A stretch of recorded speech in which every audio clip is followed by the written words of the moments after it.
A man was gearing up for his annual bike ride with his best friend. Every year, they would go on this ride together. But this year, right before the ride, his best friend was killed in a car accident. He was devastated.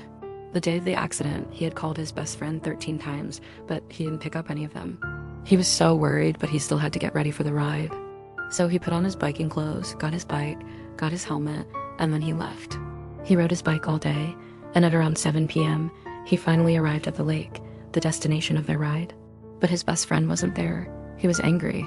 Why wouldn't his best friend be there? They were supposed to meet at 6, but then he saw something that made him smile through his tears. His best friend had parked his bike there the day before, and next to it was a note that read, "I'll see you tomorrow." He took off his helmet and placed it on top of his friend's bike.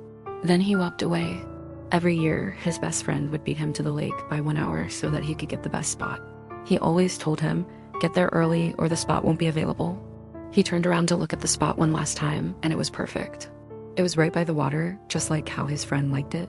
As he took off his helmet, a butterfly flew into it. It must have been attracted by the flowers that his friend had placed there. He smiled. His friend would have loved this. He took out his phone and dialed his friend's number. It went straight to voicemail. He knew his friend wouldn't pick up, but he still had to call. So he said, "Hey man, it's me. I just wanted to tell you that I arrived. I also wanted to tell you that you won. You got the best spot." Every year after their ride, they would go to a bar and have a drink. It was their tradition. But this year, he wasn't going to do that. Instead, he walked over to his friend's bike and placed his helmet on it. It was one last ride, one last goodbye. As he walked away from the lake, he could have sworn that he heard his friend's voice saying, "See you tomorrow." He turned around, but all he saw was the setting sun and the tall trees. The wind was blowing, and for a moment, he thought he saw his friend's face among the trees. He blinked, and when he looked again, he was gone. Was it his friend waving at him? He didn't know. It doesn't matter.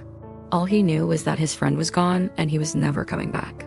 This was one last ride, a final farewell, a tribute to their everlasting friendship.